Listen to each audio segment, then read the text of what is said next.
That rogue called love has taken to his heels. On snowy nights, how cold in bed it feels. We might agree with the words of haiku writer Takahashi in the seventh day of this new 2024. What a blessing it is that it's cold and damp, right? I know I, for one, did not leap out of bed this morning. And I actually wanted to have our wonderful guests and our wonderful members play the various versions of Old Lang Syne before this message, because it's important to recognize that while we have these symbolic occasions, we always have the opportunity to recommit. It is something that can go on long after the holidays end. In the Japanese tradition of Oshugachi, which does extend through the month of January technically, though it's concentrated on the first 3 days, one of the things you're supposed to be prepared with, for example, is, as the children's song said, a good and clean house. All those little corners with the dust mice, all of those are supposed to be done by January 1st. And guess what?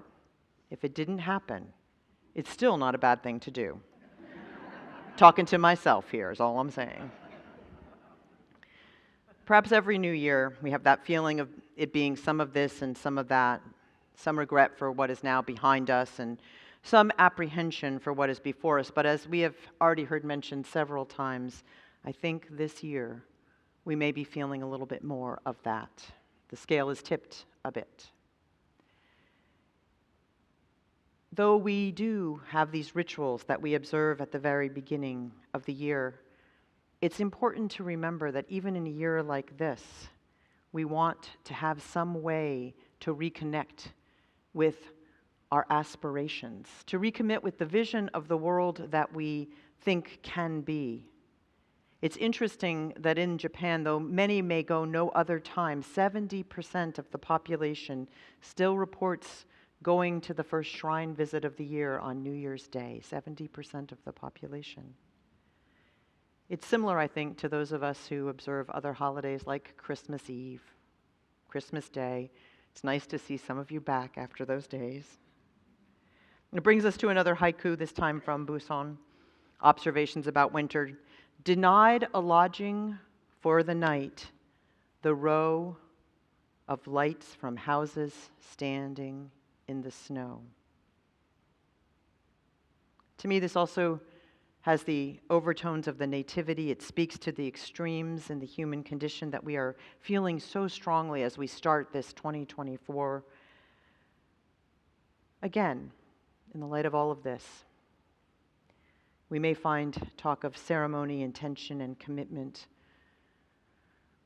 almost trivial. And yet, it's important for us to consider. For these rituals also commit us and recommit us to the cycles of the natural year. Perhaps you resonate this morning more with the words of another haiku by Shiki, who wrote centuries ago, "My ears had found the sermon dull and stale, but in the woods outside, the nightingale."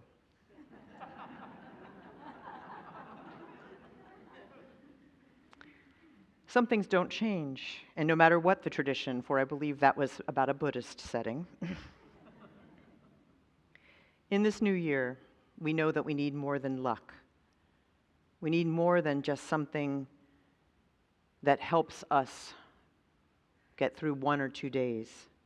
We need something that reminds us that there is something larger than whatever it is that's tallying itself in the tragic wars, in the earthquake in Japan on New Year's Day itself, the subsequent crash, loss of more life, in the continued news of unrest and extremism in our nation and in our own daily challenges in health and hope.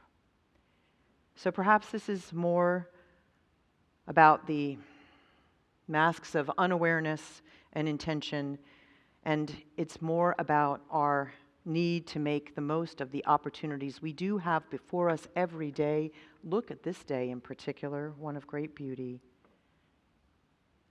A lot, a great deal has been said in recent years about the inadequacy of intention. Intention cannot be used as a shield to excuse thoughtless behavior or as a source of false security or a false defense for behavior which we might otherwise be held accountable. We all make mistakes. Just was alerted to one last night. But taking a moment, for whatever reason we're given, in this case, the starting of a new year, to recognize what we want in our life, in the spirit of the song One Day, in the spirit of the words that we opened with in our gathering song, which were words from our spiritual ancestor, Universalist Aidan Ballou, who wrote that very utopian vision in the context of the Civil War. It does not mean that intention is unimportant, and it does not mean that we do not have the resources to reach beyond our own needs and wants, to give ourselves the chance to imagine that we could do something that would actually touch another life. We have so much that we want in this world. We have so much that we hope will be.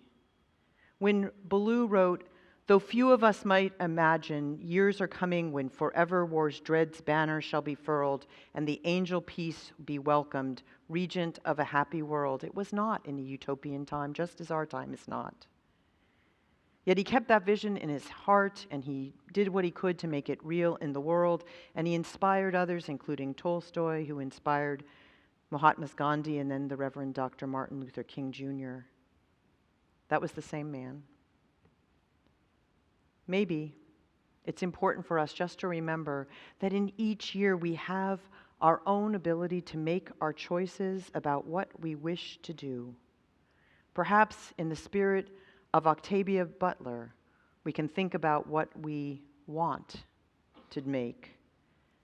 Hers is not a haiku, but it could be. She said, "What we do not see, we assume can't be."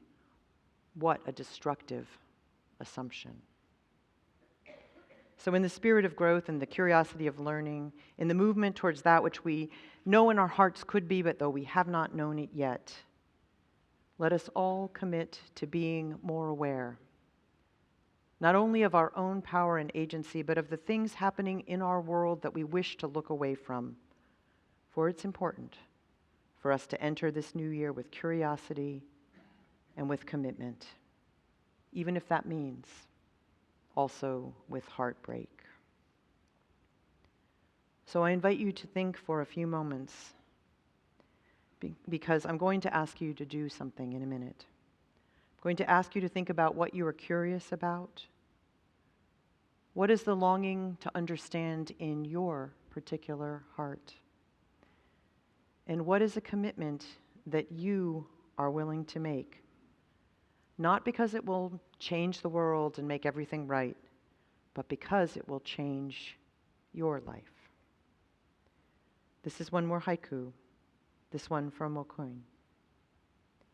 Ah, but for the heart whose winter knew no doubt, the white plum blossoms, first to venture out.